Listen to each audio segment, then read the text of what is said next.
సేవకులారా సువార్తికులారా యేసయ్య కోరుకున్న శ్రామికులారా సేవకులారా సువార్తికులారా మీ యొక్క పరిశుద్ధమైనటువంటి శాసనాల్లో ఇప్పుడు వచ్చిన తెలియపరుచుకుంటున్నాను.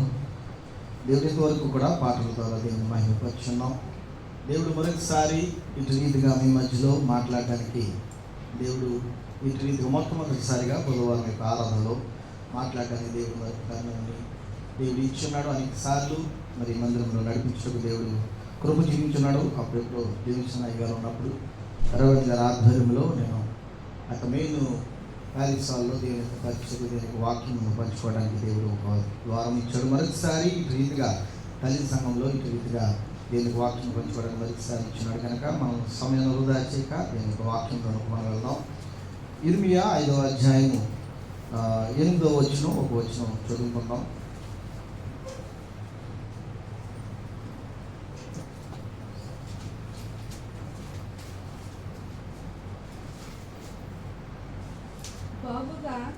బాగుగా బలిసిన గుర్రము వలె ప్రతివాడును ఇటు అటు తిరుగుచు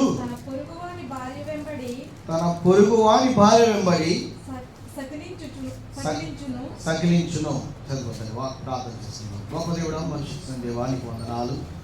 ఈ యొక్క రాత్రికాల సమయంలో తల్లి ప్రభా నేను ఏమై ఉన్నప్పటికీ కూడా తండ్రి కృప చేత తండ్రి ఇదిగో నాయన నేను మాట్లాడితే ఎవరు అయినదయ్యా నీవు నాతో తండ్రి ప్రభా మాట్లాడించుకొని అడుగుతున్నాను. ఇదిగో నాయన ఈ దినమున తండ్రి ప్రభా నీ బిడ్డలతో మాట్లాడడానికి మంచి శక్తిని జ్ఞానమును నాకు దయచేసి నీ కృపతో నన్ను నడిపించమని అడుగుతున్నాను తండ్రి. పరిశుద్ధుడా నీకు వందనాలు స్తోత్రాలు నాయన. ఇదిగో నాయన ఎక్కడి వారిని ఏపటి వారిని ఈ దినం నువ్వు నిలబెట్టుకున్నది నీకు వందనాలు చెల్లించుకుంటూ నీకే కనుక మహిమ ప్రభావం అర్పిస్తున్నాను తండ్రి. ఆమె దేవుని యొక్క ఇర్మియా గ్రంథంలో దీని యొక్క వాక్యము అక్కడ బహుగా స్పష్టంగా తెల్లగా మాట్లాడుతుంది కనుక నా మాట దూషణ ఉండొచ్చేమో కానండి ఎట్టి పరిస్థితుల్లో కూడా వాక్యంలో తగ్గే పరిస్థితి లేదు కనుక మరి ఒకవేళ నా మాటల్లో దూషణ ఉండొచ్చు. ఒకవేళ వ్యక్తిగతంగా ఎవరికైనా ఏదైనా ముట్టించినప్పుడు కూడా దయతో విషయం నుంచి మాట్లాడాలి. ఎందుకంటే దేవుని వాక్యం నేను మాట్లాడుతానంటే అది నేను కాదండి, దేవుని యొక్క పరిశుద్ధాత్మ ద్వారా దేవుడు నడిపించుకుంటున్నటువంటి మాటలు కనుక అది గుర్తెరిగి ప్రతి ఒక్కరు కూడా మరి దేవుని యొక్క వాక్యంలోకి మనం అందరం వెళ్ళాలని ప్రేమైనటువంటి సహోదరులారా మీ అందరికి కూడా మనందరికి కూడా హృదయం మీ అందరినీ కూడా మనవి చేస్తున్నాను. దేవుని యొక్క వాక్యము అక్కడ సెలవిస్తుంది. బొగుగా బలిసిన గుర్రము వలె ప్రతి వాడును ఇటు అటు తిరుగుచు తన పొరుగు వారిని భార్య వెంబడి సకిలించును అంటే ఆశించును. ఇవాళ ఇదే స్థితిని మనం చూస్తూ ఉన్నాం కనుక ప్రియమైనటువంటి సంగమా మరి ఇర్మియా ప్రవక్త ద్వారా మనం చూసుకున్నట్లయితే ఈ యొక్క అధ్యాయంలో మనం చూసుకున్నట్లయితే చాలా మరి అక్కడ ప్రజలు మరి అక్కడ ఇర్మియా దేశపు అక్కడ ఉన్నటువంటి తన దేవుని యొక్క తన ప్రజలు మరి అక్కడ దేవుని మార్గాన్ని విడిచిపెట్టేసి లోక సంబంధమైనటువంటి కోరికల కొరకే అంటే వ్యభిచారము లైంగిక సంబంధాలు ఇటువంటివన్నీ పెట్టుకుని అక్కడ ఉంటున్నటువంటిగా ప్రజలు మనం ఈ వాక్యము ద్వారా మనం అందరం కూడా తెలుసుకోవచ్చు. ప్రేమైనటువంటి సహోదరులారా ఈ వాక్యము కేవలం మన పాపముల కొరకే మాత్రమే కాకుండా నీ కోరికలను నియంత్రించడానికి అంటే నీ కోరికలను చంపడానికి లేదా నీ కోరికలు మరి లేని కోరికలను కూడా పుట్టించేటువంటిగా మనం చూస్తూ ఉన్నాం. ప్రియమైనటువంటి సంగమా ప్రియమైనటువంటి సహోదరులారా ఇక్కడ బహుగా బలిసిన గుర్రము వలె అని చెప్పబడుతుంది. గుర్రం చాలా బలంగా ఉంటుంది కదండి, అది చాలా వేగంగా కూడా పరిగెడుతూ ఉంటుంది. అయితే చాలా వేగంగా పరిగెడుతుంది, అయితే దానికి ఒక నియంత్రణ లేకపోతే కనుక దాని వేగం కూడా ఎలా అంటే మరణానికి దారి తీస్తుందని చెప్పేసి దేవుని వాక్యం సెలవిస్తున్నది. ఈరోజు కూడా అదేవిధంగా మనిషికి కోరికలు అనేవి ఉంటాయి. ఆ కోరికలు హద్దు మీరి కోరికలను మనం హృదయంలో కూడా మనం చూసుకున్నట్లయితే కనుక కోరికలు పుడుతూ ఉంటాయి. ఆ కోరికలు కనుక మన హద్దు మీరు ప్రవర్తిస్తే మన పాపము మన మరణమునకు దారి తీస్తుందని చెప్పేసి దేవుని యొక్క వాక్యము ఈ యొక్క సమయంలో మనకు హెచ్చించబడుతున్నది కనుక అటు రీతిగా మనం ఉండకూడదు. యాకోబులో 1:14-15 కూడా అక్కడ చెప్తుంది. కొన్ని చూసుకుంటే అక్కడ కోరిక చూస్తూ ఉంటాం, ప్రలోభం చూస్తూ ఉంటాం. అక్కడ ఆ ప్రభు వలన పాపం కూడా చేయబడుతుంటుంది. పాపం తర్వాత ఏమొస్తుందండి? మరణం వచ్చి ఉన్నదని అక్కడ మనం యాకోబు పత్రికలో 1వ అధ్యాయం 14-15 వచనాలు మనం చూస్తూ ఉంటాం. మనం చేస్తున్నప్పుడు ఆ యొక్క పాపం చేస్తున్నప్పుడు ఎలా ఉంటుందంటే, ఆలోచన ఎలా ఉంటుందంటే, ఒక ఆలోచన కలుగుతుంది, ప్రమాదానికి గురి చేస్తుంది. ఎలాగంటే పాపంలోకి మనం చేస్తే ఎలాగా అనే ఒక ప్రలోభానికి గురి చేస్తూ ఉంటుంది. ఏంటంటే ఒక స్నేహితుల ద్వారానో ఎవరి ద్వారానో మన ప్రభావితం చేస్తూ ఉంటుంది. ఒక కోరిక పుడుతుంది. ఆ పాపం చాలా బాగుంటుంది, చాలా చక్కగా ఉంటుంది. కానీ పాపం వెనకాల ఎలా ఉంటుందంటే మరణాన్ని కూడా నువ్వు రుచి చూస్తామని చెప్పేసి దేవుని యొక్క వాక్యం సెలవిస్తుంది. ప్రేమైనటువంటి సహోదరులారా, మరి అదేవిధంగా అందుచేత ఆ పాపానికి చివరి దశలో మనం చూసుకోకూడదు. అంటే ఆలోచన పుట్టినప్పుడే ఆ పాపాన్ని మన మనసులోనే చంపేసుకోవాలి.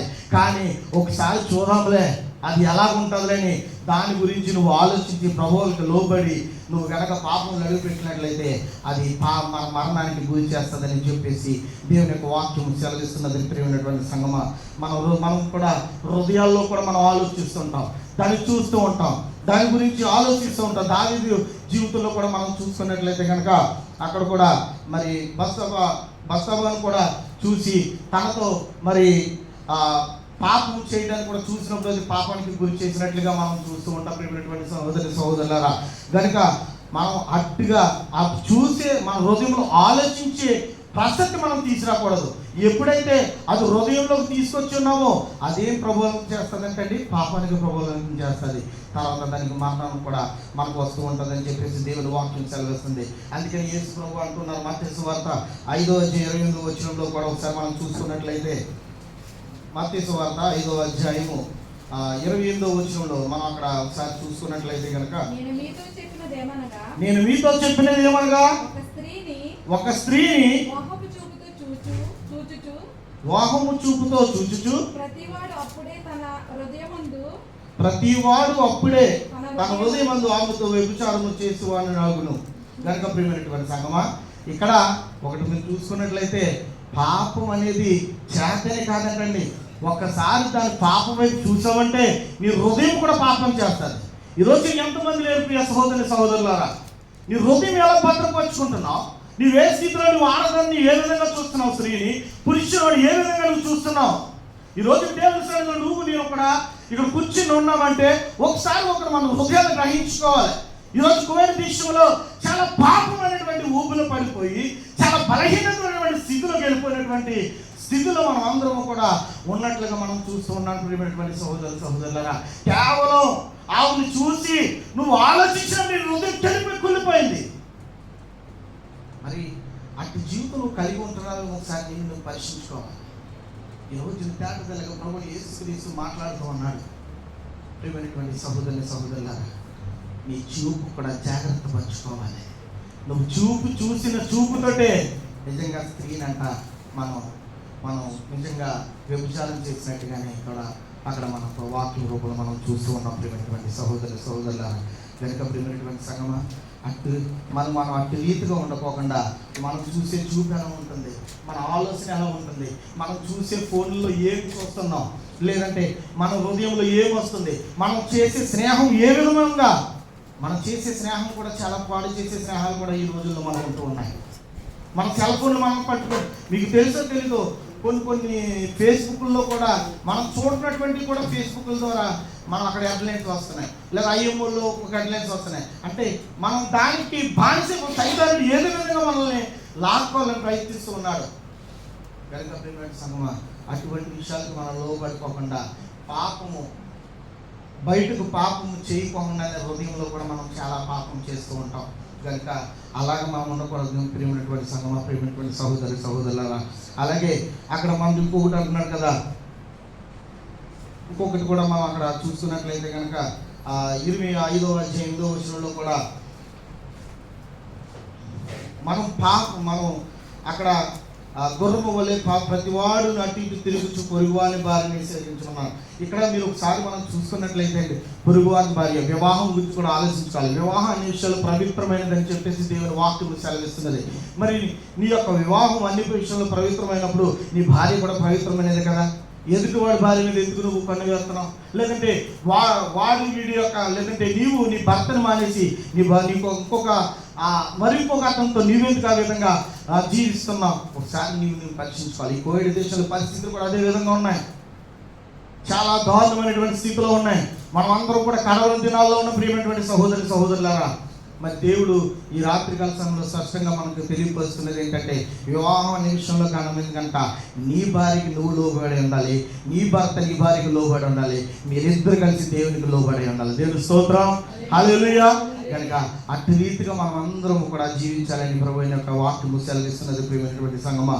కనుక 25:8 కూడా అక్కడ అంటున్నాడు కదా, నీ పొరుగు వారిని భార్యను మనం ఆశించకూడదని మనం ఆశిస్తున్నాం. ఎందుకని చెప్పేసి 25 దాంట్లో కూడా మనకి చూపుతున్నట్టుగా మనం చూస్తున్నాం. కనుక ఈ రోజున నువ్వు చూసే చూపు, నువ్వు ఆలోచించే ఆలోచన, నువ్వు ప్రవర్తించే ప్రవర్తన, నీ కోరిక, ఒక స్నేహం, నీ అలవాట్లు నీ బంధానికి ఒక దారి తీస్తుందని చెప్పేసి, లేదా నీ జీవితానికి ఒక మార్గం అని చెప్పేసి ఈ వాక్యం ద్వారా మనం అందరం కూడా మనకు అర్థమవుతూ ఉన్నది. అలాగే మనం యేసేపును కూడా మనకు ఉదాహరణగా తీసుకుంటే ఆదికాండం 39 అధ్యాయంలో కూడా అక్కడ యేసేపు మరి పొతిఫెర భార్య ద్వారా కూడా మరి శోధించబడినట్లుగా మనం చూస్తూ ఉంటున్నాం.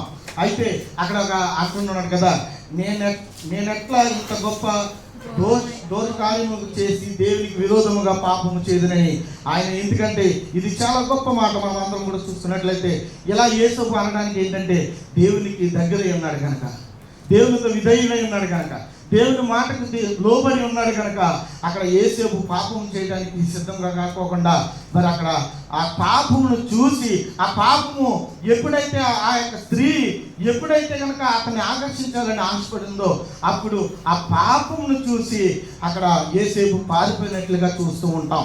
ఈరోజు నేను పాపము కూడా నేను లాగుతున్నప్పుడు నీ ఆలోచనను, నీ అతిక్రియలను, లేక నీ సాక్షులను పాడు చేయాలని ఏ పాపము కానీ, ఏ స్నేహితులు కానీ ఏదైనా ఆలోచన ద్వారా నీ పక్కకు వచ్చినప్పుడు మనం అక్కడి నుంచి ఎలా అండి యేసేపులే పారిపోవాలి. కానీ ఈ రోజు నా స్థితిలో నువ్వు ఉంటున్నావా? ఒక్కసారి చేస్తే ఏమైపోతుందో ఎవరో చూడలేదు కదా, ఒకసారి ఆలోచిస్తే ఏమైపోతున్న ఆలోచనలు ఎవడో లేడు కదా, ఒక్కసారి కోరుకుంటే సరిపోతుందిలే నా కోరిక ఎవరు మరి గ్రహించట్లేదు కదా అని కనుక నీ పాపపు ఊపిలో కనుక నువ్వు పడినట్లయితే వింటాను కనుక ప్రియమైనటువంటి సంగమా, నీ మరణముకు గురి అవుతావు అని చెప్పేసి ఇవాళ హద్దులు మీరినటువంటి పాపంలో మనం అందరం కూడా పడిపోయి జీవిస్తున్నాం. హద్దు మీరు మనకి హద్దు లేకుండా ప్రవర్తిస్తున్నాం. ఎందుకంటే ఇక్కడ కోవిడ్ దేశంలో ఎవరు అడగడు కదా, ఎవడో చూడ కదా అని నీ జీవితాన్ని నీవే నాశనకరమైనటువంటి జీవితంగా నువ్వు మార్చుకుంటూ ఉన్నావు. ప్రియమైనటువంటి సహోదరులారా, కనుక అట్టి రీతిగా మనం ఉండకూడదు. యేసేపు వలె పాపమును చూసి పారిపోయేటట్టుగా ఉండాలి. ఒకసారి నీ హృదయాన్ని నువ్వు పరీక్షించుకో. నేను పాపం నుంచి వెళ్ళిపోతున్నానా, లేదా పాపం విడిచిపెట్టి నేను వెళ్ళిపోతున్నానా అని ఒక్కసారి మనం హృదయాన్ని కనుక మనం పరీక్షించుకున్నట్లయితే కనుక మనం తెలుస్తుంది. ప్రేమైనటువంటి సంగమా, ప్రేమైనటువంటి సహోదరులారా, కనుక అలాంటి రీతిగా మనం ఉండకూడదు. కొన్నిసార్లు శోధనలు పడిపోతున్నప్పుడు దాని గురించి మనం పారిపోవడానికి ప్రయత్నించాలి తప్ప దానికి దగ్గర అవడానికి మనం ఉండకూడదని చెప్పేసి దేవుని వాక్యం హృదయం స్వచ్ఛంగా తెలియపరుస్తున్నది.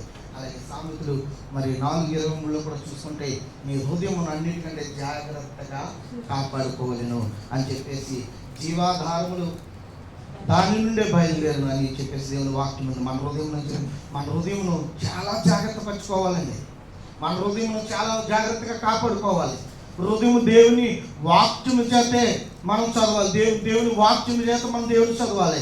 ప్రతిరోజు ప్రార్థించి నేర్చుకోవాలి. ప్రతిరోజు పాపం నుంచి దూరంగా ఉండాలి. చెడు ఆలోచనలకు, చెడు స్నేహములకు మనం అందరం కూడా దూరంగా ఉండాలని చెప్పేసి అక్కడ సామెతల గ్రంథం 4:23 అక్కడ స్పష్టంగా తెలియపోతుంది. హృదయం అన్నిటికంటే జాగ్రత్తగా కాపాడుకుని. మన హృదయము ఎలాగంటే పాపం చేయమని శోధిస్తూ ఉంటుంది. పాపము ఎదుటివాడి భార్యని ఆకర్షించమని శోధిస్తూ ఉంటుంది, లేదా పాప ఊబిల్లో పడమని మరి ఈ యొక్క మన హృదయం శోధిస్తుంటుంది. దాన్ని మనం జాగ్రత్తగా పరచుకోవాలని చెప్పేసి దేవుని యొక్క వాక్యం సెలవిస్తుంది. ప్రియమైనటువంటి సంగమా, ప్రియమైనటువంటి సహోదరులారా, పడిపోయిన వారిని కూడా దేవుడు లేవపెట్టగలిగినటువంటి దేవుడు. ఒకవేళ ఈ రోజు నువ్వు కనుక నీ హృదయంలో భద్రపరుచుకున్నట్లయితే దేవుడు క్షమించే గొప్ప దేవుడు, ఆదరించే గొప్ప దేవుడు. ఒకవేళ నువ్వు నిజంగా నీ పాప ఊబిలో పడిపోయి ఒకవేళ నీ సాక్ష్యాన్ని పోగొట్టుకు నువ్వు జీవిస్తున్నట్లయితే దేవుడు హత్తుకునే గొప్ప దేవుడు, ఆయన క్షమించగల గొప్ప దేవుడు. ఈరోజు నువ్వు క్షమాపణ లేదే, మన జీవితం అయిపోయింది, ఇంకా నేను ఆ పాప బతుకులో చీకటి బతుకుల్లో నేను పడి జీవిస్తానని అనుకుంటున్నావేమో. ప్రేమైనటువంటి సంగమా, ప్రేమైనటువంటి సహోదరులారా, ఈరోజు చాలామంది కూడా బాప్తిస్మమైన భాషలకు వస్తారు, కానీ మళ్ళీ యథా జీవితం యథా పాపంకి ఆ ఒక్క గంట సేపే మన బతుకు. తర్వాత మన బతుకు ఏమైందో మనకి తెలియట్లేదు. మనకి ఇచ్చినది, మనకు అప్పగించినది దేవునికి నమ్మకంగా చేయాలి. మనకి ఇచ్చినటువంటి శరీరమును దేవునికి నమ్మకంగా ఆయనకు మనకి ఇచ్చినాడు కనుక మరలా మనం చనిపోయినప్పుడు కానీ మన శరీరం ఎలాగ చెప్పాలండి, చాలా శ్రేయస్కరంగా చెప్పాలి. కనుక ప్రియమైనటువంటి సంగమా, ప్రియమైనటువంటి సహోదరులారా, మరి ఈరోజు నీ దేవుడు నీ కొరకు కలవరిగిరిలో ఆయన మరణించి నీ పాపం నిమిత్తమై క్షమించబడి మరి నీకు పాపం క్షమించాడు కనుక నువ్వు పాపము క్షమించబడిన తర్వాత మళ్ళీ యథా జీవితంలోకి నువ్వు వెళ్తే అది శ్రేయస్కరం కాదు.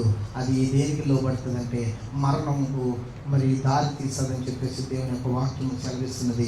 ప్రియమైనటువంటి సంగమ, ప్రియమైనటువంటి సహోదరులారా, కనుక అక్కడ యోహాను 1:9 చెబుతుంది. ఒకసారి మనం అందరం కూడా అది చదివి జాగ్రత్తగా గమనిద్దాం.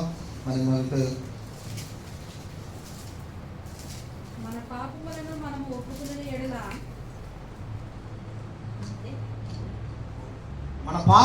మనం ఒప్పుకుని ఎడల ఆయన నమ్మదగిన వాడు నీతిమంతుడును గనుక ఆయన మన పాపమును క్షమించి సమస్తము దుర్నీతి నుండి మనను పవిత్రులుగా చేయను. దేవుడి స్తోత్రం, హల్లెలూయా.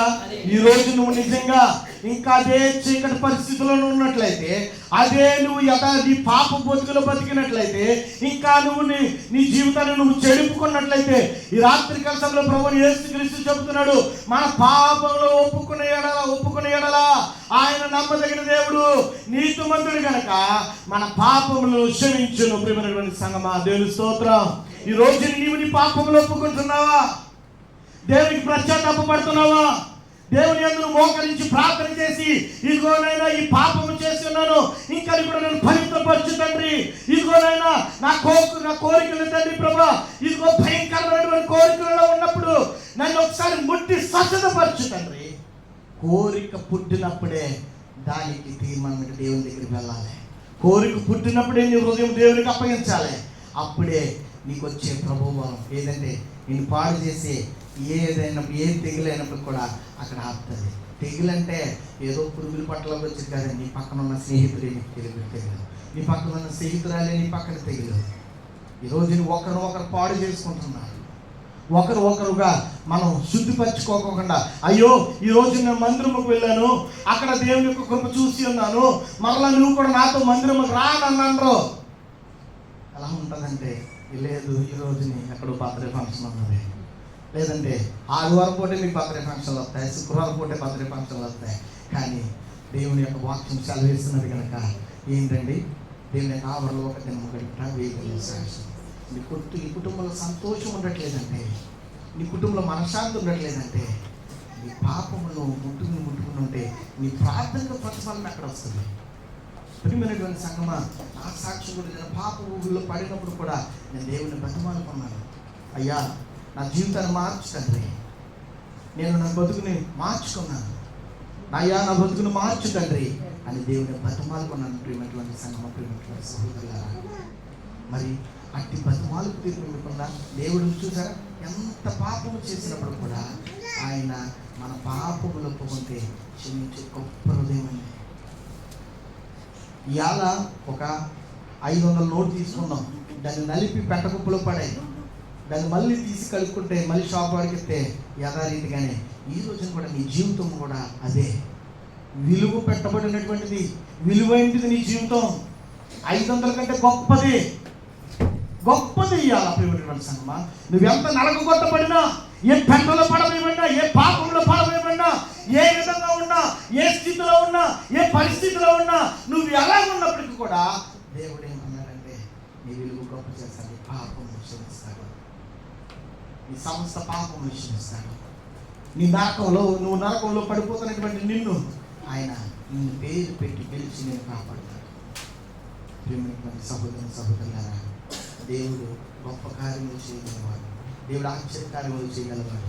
ఈరోజు నీవు నేను కూడా మన యొక్క పరిస్థితులు, మన ఆలోచనలు, మన యొక్క స్థితిగతులని ఒకసారి మనం ఒకసారి పరీక్షించుకుంటే మనం ఏ విధంగా ఉన్నామో, మనం ఒకసారి ఏ విధమైనటువంటి స్థితిలో మనం బతుకుతున్నామో, ఏ విధంగా మనం అందరం ఉన్నామో మనం గమనించవలసి ఉంటుంది. యేసు గొప్ప క్షమించగలిగినటువంటి హృదయం కలిగిన వాడు, ఆయన తగ్గింపు జీవితం కలిగినటువంటి గొప్ప దేవుడు. నీ పాపములు కూడా తగ్గించుకుని, ఆయన ఎంత కోపం ఉన్నా, ఎంత రోషం ఉన్నా ఆయన తగ్గించుకుని నిన్ను దర్శించుకునే గొప్ప మనసు హృదయం కలిగిన వాడు. ఈరోజు నీవు కూడా అటు రీతిగా పాపం వెంబడి పాపంలో పడుతున్నావా? ఎదుటివాడి భార్యను లేదా ఎదుటివాడి భర్తను ఆశిస్తున్నావేమో. ఒకవేళ అలాగే నీ స్నేహితులు అలాగా ఆశిస్తే నీతో నువ్వు రేపు దినాన్ని నువ్వు యొక్క స్నేహితులకి చెప్పు, అది మరణానికి గురి చేస్తుందని. అటు కృప నువ్వు ఎంకరేజ్ చేయకు. చాలామంది ఎంకరేజ్ చేస్తారు, కొంతమంది అయితే ఎక్కువ నేను ఈ రోడ్డు చూసేద్దాం కదా, బోకర్ పనులు చేస్తూ ఉంటాను. మధ్యలో రాజకీయ కాపురాల మధ్యలో చిచ్చులు పెడుతూ చాలా యవమైనటువంటి మరి నీచకరమైనటువంటి పనులు చేస్తూ ఉంటారు. వీడి భార్య నాడి సెక్రటరీ రాజు వారి ఈ విధమైనటువంటిగా చాలా విపరీతంగా ఇలాగ చెడిపోతున్నటువంటి ఇలాంటి పనులు చేస్తూ ఉంటారు. అట్టి క్రియలు మనం చేయొద్దు. ఎదుటివాడు మాట అలాగే నిజంగా చెప్పేవారి దగ్గర నుంచి నువ్వు వెళ్ళిపో, పారిపో అని చెప్పేసి దేవుని వాక్యం సెలవిస్తుంది. సంగమ ప్రేమిటువంటి సహోదరులారా, దేవుని యొక్క జ్ఞానం చేత చెప్పబడాలి. ఒకవేళ నేను కూడా తప్పులో పడిపోయానని నువ్వు గ్రహించావు. నేను కూడా తప్పులో పడిపోయినప్పుడు నేను దేవుని యందు క్షమించమని అడిగాను. అయ్యా నన్ను బలపరచు తండ్రి, నీ సేవలో నన్ను బలపరిచి దీవించి ఆశీర్వదించు తండ్రి అని నేను దేవుని అడిగాను. దేవుడు కృప నాకు చూపించున్నాడు, దేవుని యొక్క ఆశీర్వాదం ద్వారా నడిపించుకుంటున్నాడు. ఈ రోజుని నేను ఈ స్థితిలో ఉన్నా, ఏ స్థితిలో ఉన్నా, ఏ పరీక్ష పెట్టినా దేవుని యొక్క నేను విజయంగా జయించగలుగుతున్నానంటే దేవుని కృప నాకు తోడైంది కనుక. ఈ రోజున కూడా నేను కూడా అలాగే ఉండాలి. ఒకవేళ వివాహం అన్ని విషయాల్లో పవిత్రమైనది కనుక మీ వివాహం దేవునికి మహిళకరంగా మీ భార్య భర్తలు కూడా ఉండాలి కనుక. సహోదరులారా, గమనించింది ఏంటంటే మనకు కోరిక పుట్టినప్పుడే మన కోరికలకి హద్దులు అంటండి. హద్దులు లేని కోరికలు మన దేవుడు, మరి హద్దులు లేని కోరికలు సైతాను మనకు కలగజేస్తాడు. ఈ లోకము మనకు కలగజేస్తూ ఉంటుంది. అటువంటిని జయించి దేవుడి కోసం నిలబడితే దేవుడు నీ కుటుంబాన్ని రక్షిస్తాడు, నిన్ను రక్షిస్తాడు, నిన్ను ఆశీర్వదిస్తాడు, నీకు ఇచ్చినటువంటి జీతాన్ని ఆశీర్వదిస్తాడు. నీకున్న దాని ప్రతీది కూడా దేవుని ఆశీర్వాదకరంగా నడిపిస్తాడని దేవుని యొక్క వాక్యం సెలవిస్తున్నది కనుక. ప్రేమైనటువంటి సంగమ, ప్రేమైనటువంటి సహోదరులారా, మరి దేవునికి అటు పరిశుద్ధ కలిగి మనం అందరం కూడా జీవించాలి, అటు కృప కలిగి మనం అందరం కూడా జీవించాలని ప్రభు మీతో నమ్మించి మాట్లాడిన కాక. మనమందరం కూడా ఒక్క నిమిషం పాటు దేవుని అడిగిదామా? తండ్రి, ఇదిగో తండ్రి, ఇంతవరకు నేను నలిగిపోయినటువంటి నా జీవితం, ఇదిగో నాయన ఇంతవరకు తండ్రి ప్రభా విరిగిపోయినటువంటి నా జీవితం నన్ను బలపరిచి దీవించి ఆశీర్వదించి తండ్రి. ఇదిగో నాయన ఇంతవరకు నేను పాప భూమిలో పడిపోయినటువంటి నా జీవితం, ఇదిగో నన్ను క్షమించిన లేవనెత్తేసి, ఇదిగో నాయన యేసపు వలె తండ్రి ప్రభా ఆ యొక్క పాపమును చూసి, ఆ యొక్క తండ్రి అది చూసి పరిగెట్టకండి, జ్ఞానము మాకు దయచేయమని అబ్రహాం లాగా పడిపోయినట్టుగా కాకుండా ఇదిగో యేసపు వలె పాపమును చూసి పరిగెట్టి జ్ఞానం నాకు దయచేయమని దేవుని అడుగుతాను. ఆయన గొప్పవాడు వాడు కనుక, ఆయన మహోన్నతమైన వాడు కనుక ఒక నిమిషం పట్టు తల నుంచి దేవుని అడుగుతామా? దేవుడు ఆశ్చర్యకార్యములు చేయగల గొప్ప దేవుడు. ఈ రాత్రి కాలంలో నీ పాపములన్నీ కూడా ఒప్పుకున్నట్లయితే దేవుడి రాత్రి పాపం క్షమించగలిగినటువంటి వాడు. ఇప్పుడు వారిని బాగా ఆశించుకోకుండా నువ్వు జీవించగలిగే వాక్యం సెలవిస్తుంది కనుక. ఒకవేళ నీకంటే కోరిక కనుక పుడితే కనుక దాని ప్రభావంలో మనకు లోబడిపోకోకుండా, పాపంలోకి లోబడిపోకోకుండా, మరణానికి మనం దారిపోకుండా దేవుని అడిగి దేవుని కనపరచాలి. ఈరోజు దేవుని కనపరచాలని చూస్తున్నాను.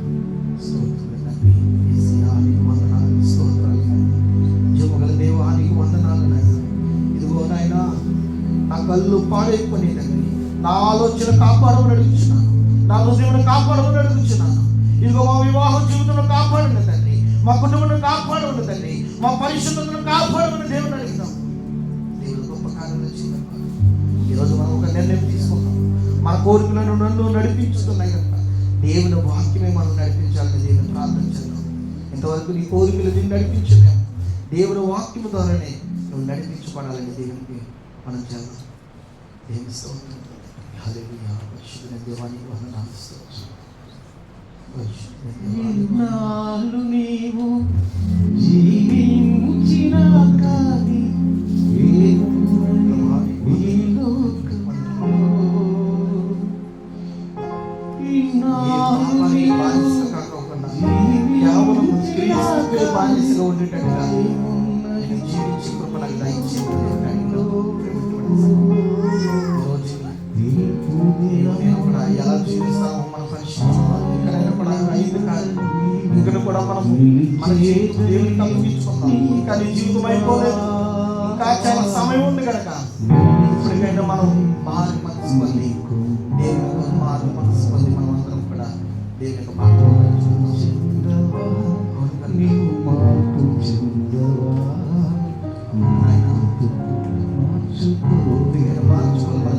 దేవుడు కొరకై వాడబడాలి. దేవుడు కొరకై వాడబడాలి.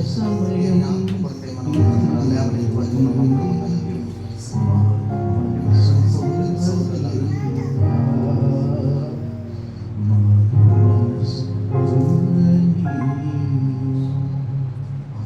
ప్రార్థన చేస్తున్నాం. మహాపరిశుద్ధుడైన దేవానికి వందనాలు స్తోత్రాలు.